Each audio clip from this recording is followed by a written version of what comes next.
Hey everyone, it's Jacqueline. So, I wanted to talk about a few things, and first off, I'll kind of update you guys on the date I had. It went well. Dinner went well. It was all good. I don't know where it's gonna go. I'm kind of lost on it because this guy's girlfriend's really into me, and she's absolute like I mean, if I really went after it, she would be all over it. But he's hesitant, and it's because he thinks they have some issues they've got to work through in their own. So who knows? It was a good date. It was a good dinner. I wined and dined them. I did my part. And other than that, work has been incredibly busy, which is wonderful. And I have actually, I don't know, I'm hitting like new milestones with my fitness. I don't know what it is. I have been going to the gym a lot. I opened up a second gym membership to make up certain times and where my other gym membership was lacking in certain time to be able to go and on my schedule.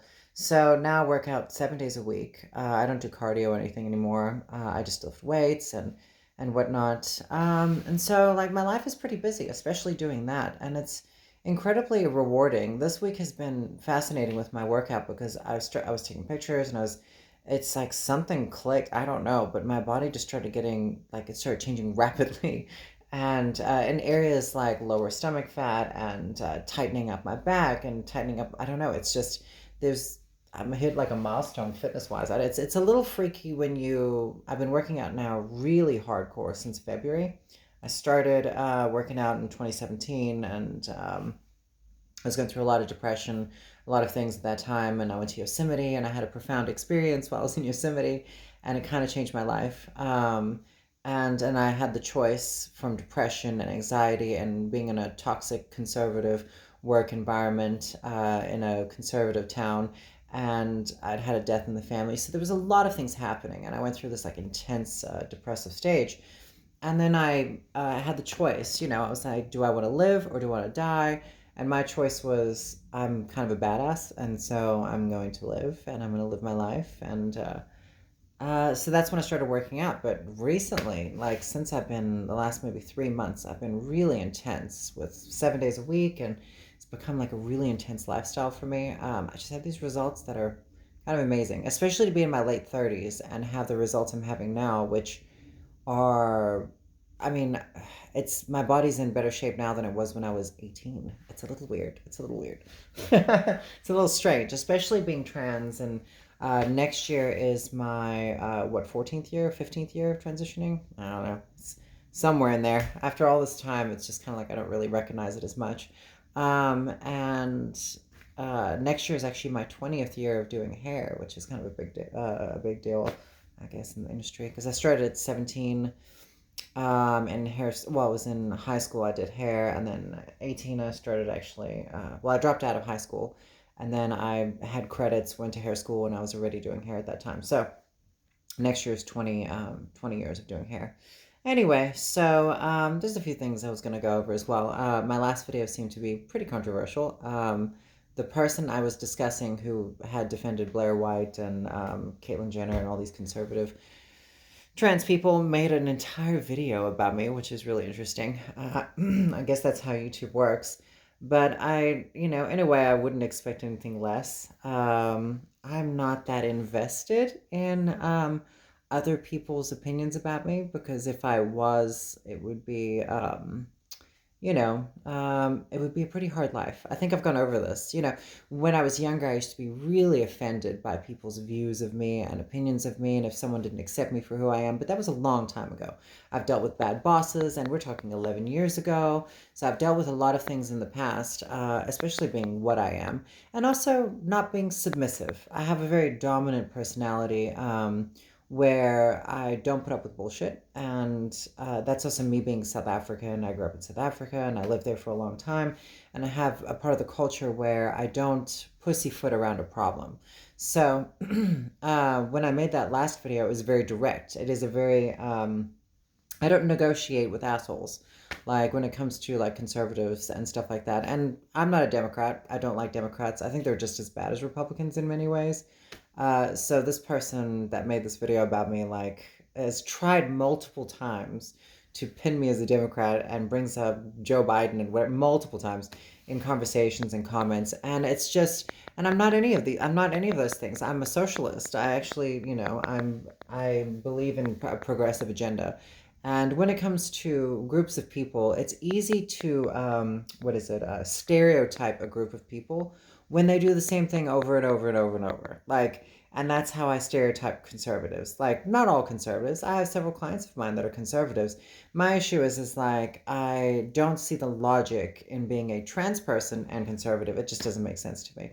I think a lot of people grow up in families that are conservative with conservative family members and friends, and of course that molds your view and your opinion. But when it comes to the rights that trans people and gay people have achieved in just the last 5 to 10 years, they can thank the progressive left, like not Democrats, but the actual progressive left, the further down the road, because they've stood up for what they believe in and they bring logic and they bring a little bit of heart and passion to the subject. And so then you draw empathy out of people and they start to understand you. Conservatives, for the most part, from what I've seen, have very little sense of humor. If it's not just like a very just like, I don't even know what the humor is. It's more like insultive humor. And so when it comes to my sense of humor, I can be quite sarcastic and quite dry, and that forces people to look inward, and most people don't like that. But my thing is like, most LGBTQ conservatives, if it wasn't for the progressive left pushing for policies that actually make a difference, that actually work for trans people and gay people, most married gay couples that are conservative would still be calling their partners roommates.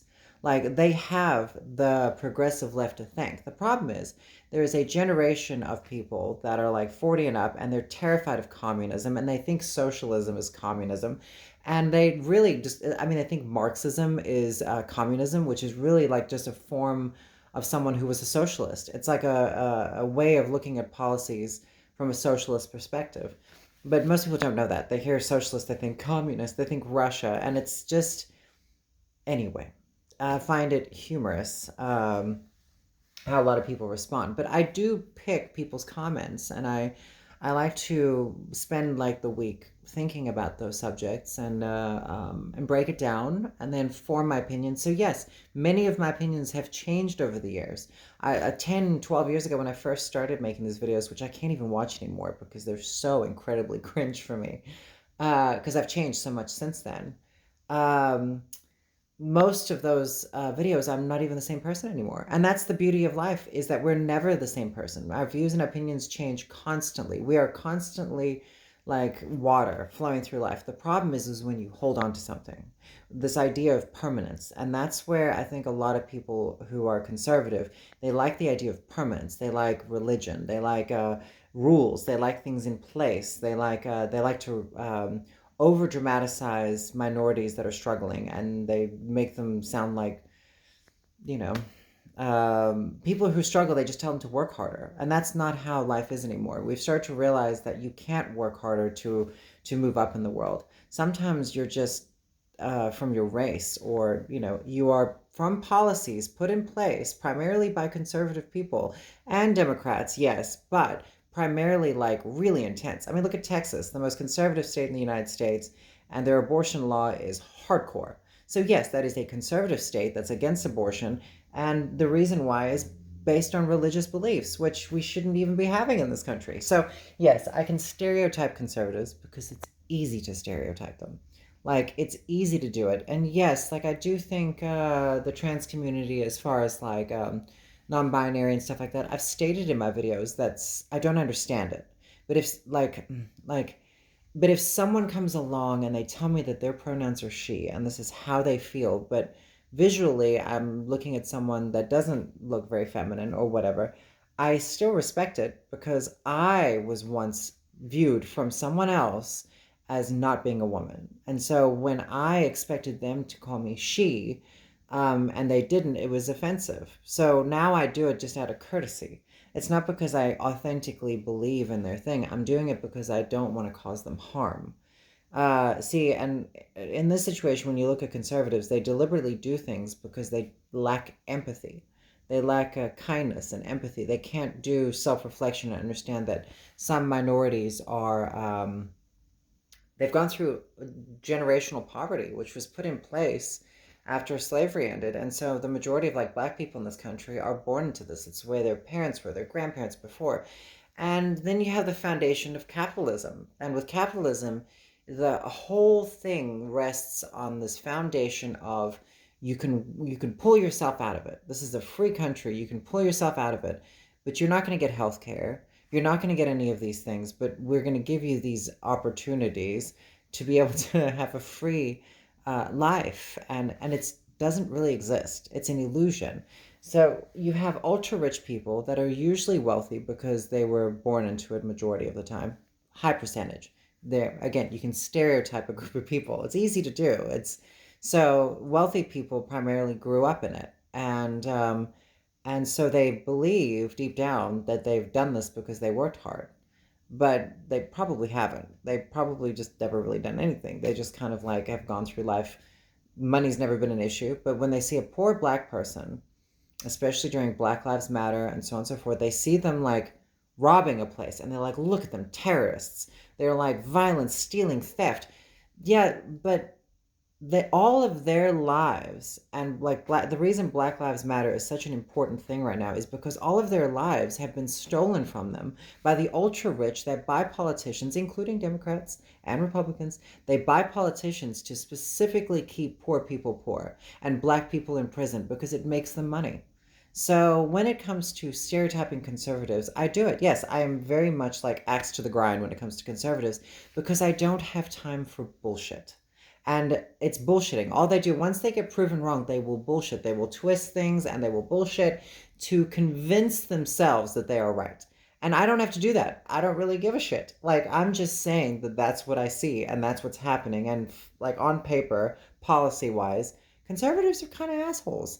And to be an LGBTQ person that is a conservative, you are turning a blind eye to reality. It's just that simple. Like, and the fact that if you can be a conservative LGBTQ person, it means that you're more than likely ashamed of yourself. In some way, you've got to be looking inward and going, well, my family would probably disown me, so and so would do it. And that's why it's always some conservative person that's caught in the bathroom, that's some Jesus person, some deeply seated, like anti LGBTQ stuff, always in the bathroom with the same sex or doing hard drugs. And then they blame it on Satan. They're like, oh shit, what do we do now? We blame it on Satan. Satan is always like the answer to go for. So like now we're back with God again. And I'm like, meanwhile, they're making laws that are condemning gay people or trans people from like doing anything.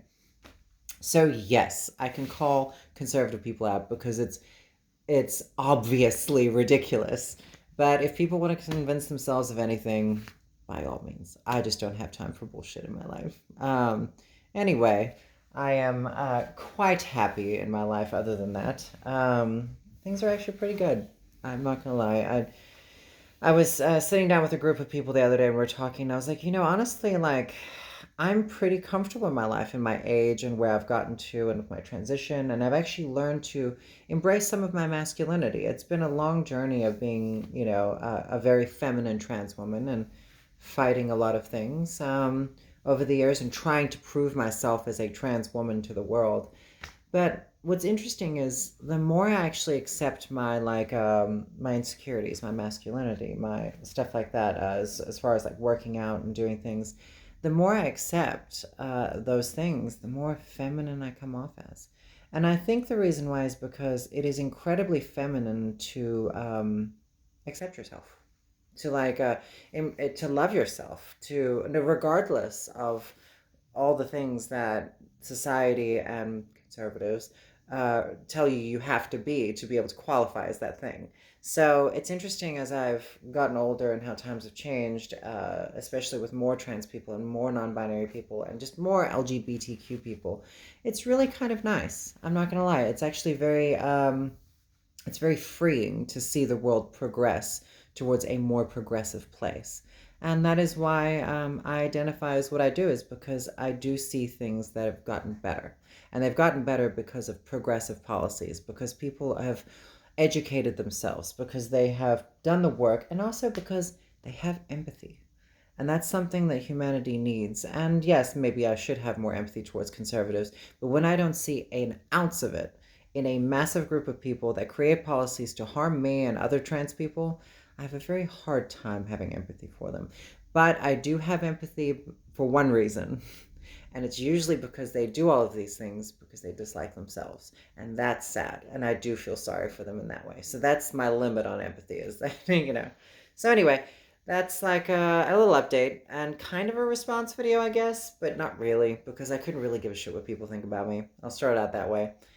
So this is more like my clarifying to my audience and the people that watch me, and they can take that and do with as they will. Anyway, I'm grateful that y'all are here and that you listen to me and all my ramblings, and I hope it does something for you. Anyway, y'all have a great day. Bye.